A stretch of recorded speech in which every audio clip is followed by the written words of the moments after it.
पुराने समय की बात है। नगर में रहने वाला सबल नाम का एक लड़का अपनी जिंदगी से बहुत निराश था। उसकी निराशा का कारण यह था कि वह अब तक कुछ भी नहीं कर रहा था। उसके माँ बाप उसे ताने मारते कि तेरे सारे मित्र कुछ न कुछ कर रहे हैं, लेकिन तू अभी भी घर में ही बैठा हुआ है। मित्रों के बीच भी अक्सर उसका मजाक ही बनता। वह कहीं जाता तो लोग उससे पूछते कि क्या कर रहे हो। उसे ये बताने में बड़ी शर्म आती कि अभी वह कुछ भी नहीं कर रहा। धीरे धीरे उसने रिश्तेदारों के यहाँ जाना और लोगों से मिलना जुलना कम कर दिया। वह ज़्यादातर समय अपने घर में ही बैठा रहता। वह अकेले में रोता, भगवान को कोसता और अपनी किस्मत को दोष देता। अब उसे अपनी ज़िंदगी बोझ सी लगने लगी थी। कभी कभी वह सोचता कि जब वह कुछ करने के लायक ही नहीं है तो फिर उसके जिंदा रहने का भी क्या फ़ायदा। उसे तो मर जाना चाहिए। एक दिन वह अपने नगर की एक सड़क से गुजर रहा था। तभी उसने देखा कि एक गुरु दुख के ऊपर प्रवचन दे रहे हैं।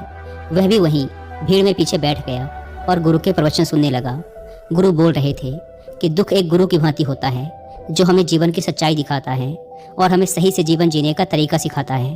आप चाहें तो अपने दुख रूपी गुरु से जीवन जीना भी सीख सकते हैं और चाहें तो उसी दुख में डूबकर बैठकर रो भी सकते हैं। सबल भी गुरु की ये सारी बातें ध्यान से सुन रहा था, लेकिन उसे गुरु की ये बातें सही नहीं लगी। उसने खड़े होकर कहा, दुख कुछ भी सिखाकर नहीं जाता, सिर्फ पीड़ा देकर जाता है। दुख की पीड़ा अनंत होती है। ऐसा लगता है इसके बाद कुछ भी नहीं होने वाला, कुछ भी नहीं मिलने वाला।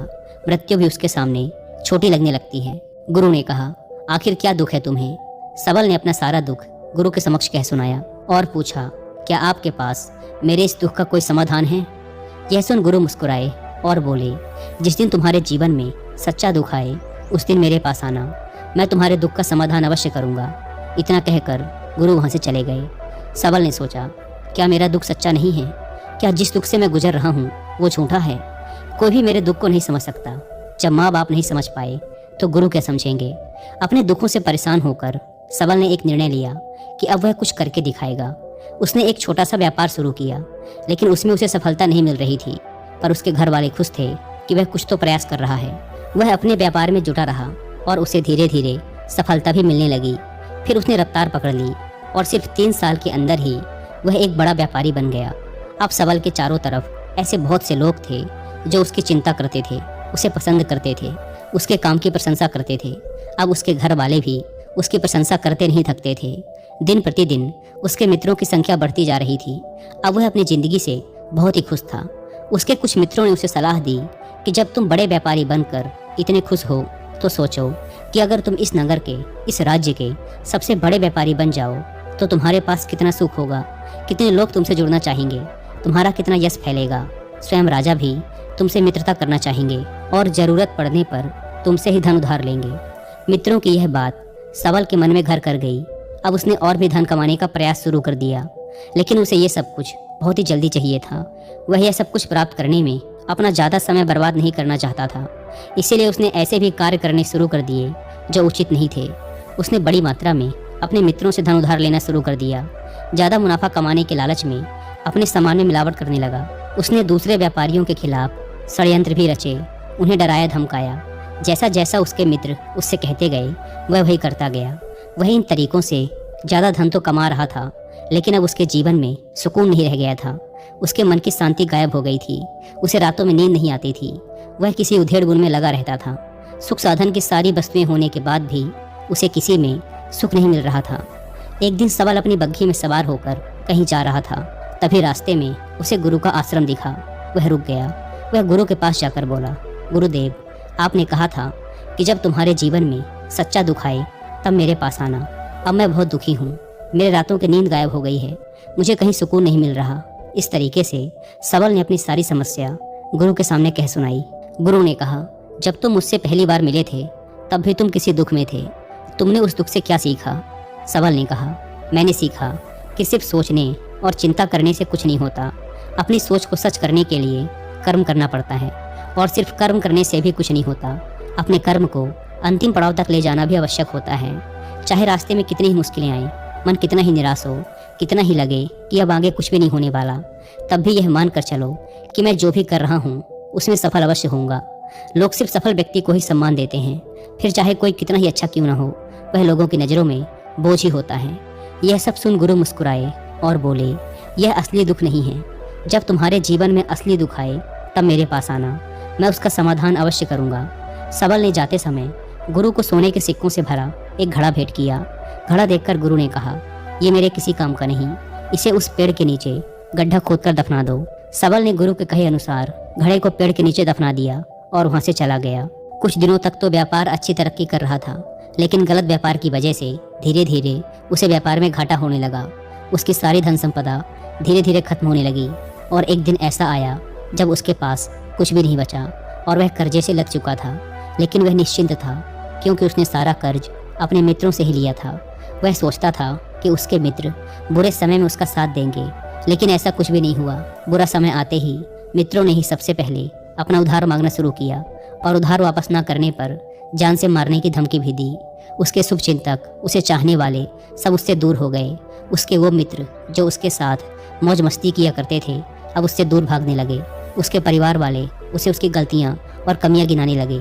उसकी सारी संपत्ति नीलाम हो गई और उसके पास कुछ भी नहीं बचा। उसने अपने पिता से सहायता मांगी तो पिता ने कहा, मेरे पास ये थोड़ी सी ही संपत्ति है, अगर मैं ये भी तुम्हें दे दूंगा तो तुम्हारी माँ को कहाँ रखूंगा। ये संपत्ति ही हमारा आखिरी सहारा है। सबल के भीतर बहुत गहरा दुख था। उसके आसपास ऐसा कोई भी नहीं था जो उसके दुख को समझ सके, उसे संभाल सके। लोगों से मिले इस धोखे और विश्वासघात की वजह से वह अंदर तक टूट गया। उसे लगने लगा, अब जीने का क्या मतलब, अब तो मृत्यु ही एकमात्र सहारा है। वह आत्महत्या करने एक पहाड़ी की तरफ जा रहा था कि तभी उसे याद आया, गुरु ने कहा था, जब तुम्हारे जीवन में असली दुख आए तब मेरे पास आना। सबल गुरु के पास गया और अपना सारा दुख कह सुनाया। वह आंखों में आंसू भरकर बोला, मेरे इस दुख का समाधान कीजिए गुरुदेव। गुरु ने कहा, जब तुम्हारे जीवन में असली दुख आए तब मेरे पास आना, मैं उसका समाधान अवश्य करूंगा। सबल ने कहा, क्या अभी जो मेरे जीवन में घट रहा है वो दुख नहीं है? आखिर असली दुख होता क्या है गुरुदेव? गुरु ने कहा, सबसे पहले तुम ये बताओ कि तुमने अपने इस दुख से क्या सीखा। सबल ने कहा, मैंने सीखा कि जो लोग हमारी सफलता, हमारी तरक्की की वजह से हमारे जीवन में आए हैं वो हमें धोखा अवश्य देंगे, क्योंकि वो बुरे समय में हमारे साथ खड़े नहीं होंगे। वो केवल अच्छे समय में हमारा फायदा उठाएंगे और बुरे समय में छोड़कर चले जाएंगे। भरोसा केवल उन्हीं लोगों पर करना चाहिए जो हमारे बुरे समय में, असफलता के समय में हमारे साथ खड़े रहते हैं। लेकिन ऐसे लोग बहुत ही कम होते हैं, पर जिसके पास होते हैं उन्हें उनकी कद्र करनी चाहिए, उनका अपमान नहीं करना चाहिए। मैंने यह भी सीखा कि कभी किसी के खिलाफ षड्यंत्र नहीं रचना चाहिए, ईमानदारी और धैर्य के साथ अपना काम करना चाहिए और कभी लालच नहीं करनी चाहिए। दोस्तों, इंसानी स्वभाव या इंसानी फितरत के बारे में और डिटेल से समझने के लिए आप कुक्कू एफएम पर हिंदी में एक ऑडियो बुक भी सुन सकते हैं, जिसका नाम है चाणक्य नीति। और न केवल ह्यूमन साइकोलॉजी के लिए, बल्कि चाणक्य नीति वो किताब है जिसे अगर आप अच्छे से समझ गए तो आप पैसा, पावर और रिस्पेक्ट सब पा सकते हैं। इस ऑडियो बुक के 3 चैप्टर्स मुझे पर्सनली काफ़ी पसंद आए। पहला है इसका फर्स्ट एपिसोड, मूर्खों को सलाह देना ना समझी है। दूसरा है 14th एपिसोड, भविष्य और अतीत में मत खोइए। और तीसरा है इसका 15th एपिसोड, पैसा खोने के बाद कमा सकते हैं लेकिन शरीर नहीं। आप कमेंट करके बताइएगा कि आपको इसका कौन सा एपिसोड सबसे ज़्यादा पसंद आया। और जिन्हें कुक्कू एफएम के बारे में नहीं पता, यह इंडिया का सबसे बड़ा ऑडियो शो प्लेटफॉर्म है, जहां पर आपको मिलते हैं 10,000 से भी ज़्यादा ऑडियो शोज़, वो भी 7 इंडियन लैंग्वेजेस में। इस प्लेटफॉर्म का मंथली सब्सक्रिप्शन पड़ता है 99 रुपीज़ का, लेकिन अगर आप यूज़ करते हैं कूपन कोड WI50 तो आपको इसके फर्स्ट मंथ के सब्सक्रिप्शन पर मिलेगा 50% का डिस्काउंट, यानी आपको पड़ेगा 99 की बजाय सिर्फ 49 रुपीज़ का। अगर हम सिर्फ चाणक्य नीति जैसी किसी एक किताब को ऑनलाइन ऑर्डर करते हैं तो हमें इसका कॉस्ट पड़ता है 250 से 300 के बीच में, लेकिन कुक्कू एफएम पर सिर्फ 49 रुपीज़ में 10,000 से भी ज़्यादा किताबों का एक्सेस मिल जाता है, यानी रोज़ 2 रुपये से भी कम की कीमत पर। तो इस कॉस्ट सेविंग प्लेटफॉर्म का फ़ायदा ज़रूर उठाएं। इस ऐप को डाउनलोड करने की link description and first comment पर मिल जाएगी। आइए कहानी पर वापस लौटते हैं। अपना सारा दुख और अनुभव बताने के बाद सबल आंखों में आंसू भरकर गुरु के सामने बैठा रहा। थोड़ी देर बाद गुरु उठे और उस पेड़ के नीचे गड्ढा खोदकर वह घड़ा बाहर निकाला जो सोने के सिक्कों से भरा हुआ था और उसे सबल को दे दिया और कहा, जब तुम्हारे जीवन में असली दुख आए तब मेरे पास आना। सबल ने गुरु को धन्यवाद दिया और उन्हें प्रणाम कर वहाँ से चला गया। उसने उस धन से एक छोटा व्यापार शुरू किया। अब वह एक छोटा व्यापारी बनकर भी खुश था। उसने पूरी लगन और ईमानदारी से व्यापार किया। देखते ही देखते वह अपने नगर का फिर एक बड़ा व्यापारी बन गया। उसका जीवन खुशियों और सुविधाओं से भर गया। लेकिन कोई कितना भी अच्छा हो, कितना भी अच्छा काम करे, दान करे, पुण्य करे, लोगों की मदद करे, लेकिन जीवन में दुख तो आता ही है। तो सबल के जीवन में भी दुख आया। उसके माता पिता की मृत्यु के रूप में वो दोनों एक ही दिन मृत्यु को प्राप्त हो गए। सबल अपने माता पिता से बहुत प्रेम करता था, इसीलिए उसे उनकी मृत्यु से बहुत गहरा आघात पहुंचा। वह उन दोनों के पार्थिव शरीर को शमशान घाट ले गया, जहां उनकी अंतिम क्रिया की गई। वहां उसने अपने माता पिता के शरीर को जलते हुए देखा तो उसका मन बेचैन हो गया। उसके अंदर बहुत से प्रश्न उठने लगे। वह घर वापस आया तो उसने अपने माता पिता के घर और संपत्ति को देखा, जिसके लिए उसके पिता हमेशा लड़ते रहते थे। आज वो लावारिस पड़ी है। आज उसकी देख रेख करने वाले, उसके लिए लड़ने वाले इस दुनिया से ही चले गए। उसके पिता ने जो भी कमाया था, जो भी बनाया था, वो सब यही रह गया था। एक दिन पहले तक किसी से भी अपनी संपत्ति के लिए लड़ जाने वाले उसके पिता आज खुद इस दुनिया से अलविदा हो गए थे। उसका मन इसी तरह के अनेक विचारों के भंवर में फंसा हुआ था। उसे अंदर से अकेलापन और डर महसूस हो रहा था। उसे कुछ खालीपन सा महसूस हो रहा था। उसे लग रहा था कुछ तो है जिसे वो समझ नहीं पा रहा। इसीलिए वो गुरु के पास गया। उसे देखते ही गुरु ने कहा, क्या जीवन में कोई दुख है? सबल ने कहा, वैसे तो जीवन में कोई दुख नहीं है गुरुदेव, सब सुख है, सब अच्छा चल रहा है। लेकिन आज मेरे माता पिता की मृत्यु हो गई। इस घटना से मेरा मन बहुत दुखी और बेचैन है। गुरु ने कहा, इसमें दुखी होने वाली कौन सी बात है? एक दिन तो सभी के प्रियजनों को मरना ही है। हमेशा जीवित ना तो कोई रहा है और ना ही कोई रहेगा। एक दिन तो तुम्हें भी मरना ही है। हो सकता है कल ही मर जाओ या आज भी मर सकते हो। सबल ने कहा, ये आप क्या कह रहे हैं गुरुदेव कि मैं भी मर जाऊंगा? पर मैं तो अभी जवान हूँ। गुरु ने कहा, इस भ्रम में तो सभी जी रहे हैं कि मृत्यु दूसरों को आती है, बूढ़ों को आती है। लेकिन बूढ़ों के सामने ही जवान मर जाते हैं, बच्चे मर जाते हैं। मृत्यु का किसी की उम्र से कोई संबंध नहीं। यह तो सबको अपना ग्रास बना लेती है। गुरु की यह बातें सबल के मन में घर कर गई और वह चुपचाप वहाँ से चला गया। लेकिन उसका मन अब भी बेचैन था, अब भी अशांत था। वह कुछ खालीपन सा महसूस कर रहा था। वह पूरे दिन अपने बारे में ही सोचता रहता कि वह कौन है, इस दुनिया में क्यों आया है, क्या सिर्फ चीज़ों का उपभोग करना और मरना ही जीवन का लक्ष्य है? ऐसे ही बहुत से प्रश्न उसके मन में लगातार उठ रहे थे, लेकिन उसे अपने किसी भी प्रश्न का उत्तर नहीं मिल पा रहा था और उसका दुख दिन प्रतिदिन बढ़ता जा रहा था। इसीलिए कुछ दिनों बाद वह फिर गुरु के पास पहुंचा और बोला, गुरुदेव, मैं बहुत दुखी हूँ क्योंकि मैं यह नहीं जान पा रहा कि मैं कौन हूँ और इस दुनिया में क्यों आया हूँ। यह सुन गुरु मुस्कुराए और बोले, आज पहली बार तुम्हारे जीवन में सच्चा दुख पैदा हुआ है। वास्तव में यही है जो दुख कहलाने के लायक है कि हमें पता नहीं कि हम कौन हैं, क्यों आए हैं, क्या करना है, कैसे करना है। सबल ने कहा, गुरुदेव, मेरे इस दुख का समाधान कीजिए। गुरु ने कहा, हम सभी इंसान जीवन भर क्या इकट्ठा करते रहते हैं?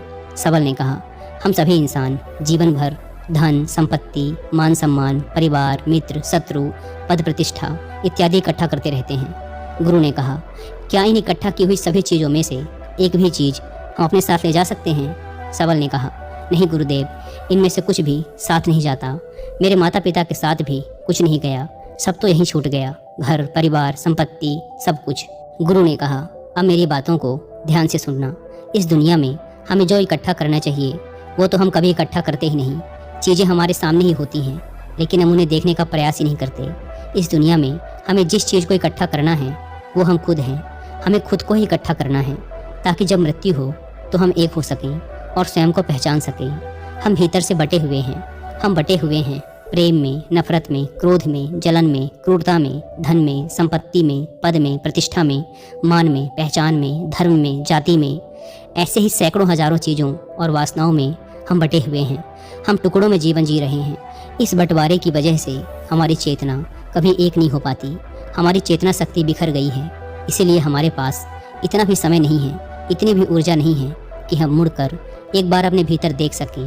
वास्तव में जिस धन की कमी, सुविधाओं की कमी, मान सम्मान की कमी को लोग दुख समझते हैं और जीवन भर उसे दुख दुख बोलकर रोते रहते हैं और उनका समाधान खोजने का प्रयास करते रहते हैं, उन्हें उसका समाधान कभी मिलेगा ही नहीं। क्योंकि जिन्हें लोग दुख कहते हैं वो असली दुख है ही नहीं। वो तो सिर्फ इंसान की चाहत है, उसकी इच्छा है, जिसकी पूर्ति कभी नहीं की जा सकती। इसीलिए यहाँ व्यक्ति को ऐसे दुखों का कभी समाधान मिला ही नहीं। इसीलिए इन सब के ऊपर अगर अपने दुखों का परम समाधान चाहिए तो सबसे पहले अपने आप को इकट्ठा करो, अपनी ऊर्जा को इस संसार से वापस खींचो और एकत्रित करो। अपने ऊपर ध्यान दो, खुद पर ध्यान लगाओ। मृत्यु से पहले अपने आप को पहचान लो। ऐसे ही बिखरे हुए मत चलो। सबल ने कहा, तो क्या गुरुदेव, हमें ये संसार छोड़ देना चाहिए? अपनी सभी इच्छाओं को मार देना चाहिए, किसी से प्रेम नहीं करना चाहिए, धन संपत्ति नहीं इकट्ठा करनी चाहिए, मान सम्मान की आशा छोड़ देनी चाहिए। गुरु ने कहा, एक बिखरे हुए मनुष्य के अंदर से कामनाएं, इच्छाएं और वासनाएं ऐसे ही निकलती हैं जैसे पहाड़ से कोई पत्थर गिर रहा हो, जिस पर पहाड़ का कोई नियंत्रण नहीं है सिवाय देखने, परेशान होने और कुछ खोने के। इसी प्रकार एक बिखरे हुए मनुष्य की इच्छाएं अनियंत्रित और दुखदायी होती हैं। उसका अनियंत्रित मन कुछ भी इच्छाएं और कल्पनाएं करता रहता है और दुखी होता रहता है। लेकिन जब व्यक्ति एकत्रित हो जाता है तो वह जो भी करता है सब उसके नियंत्रण में रहता है। तब इच्छाएं भी उसकी इच्छा से निकलती हैं। सबल ने कहा, गुरुदेव, आपने मेरे सच्चे दुख का समाधान कर दिया। आपका बहुत बहुत धन्यवाद। अब से मैं खुद को एकत्रित करने का प्रयास करूंगा।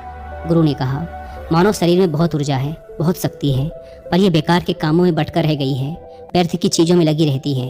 यह ऐसा ही है जैसे कि एक अत्यंत शक्तिशाली मशीन किसी बच्चे के हाथों में दे दी गई हो और वह बिना सोचे समझे, बिना किसी नियंत्रण और जानकारी के बस इसकी शक्ति को कहीं भी बर्बाद कर रहा हो। इसीलिए अपनी चेतना की शक्ति पर ध्यान दो और इसे एकत्रित करो। सबल को अपने प्रश्नों का उत्तर मिल चुका था। उसने गुरु का धन्यवाद किया और चुपचाप वहाँ से चला गया। दोस्तों, उम्मीद है कि आपको ये कहानी पसंद आई होगी।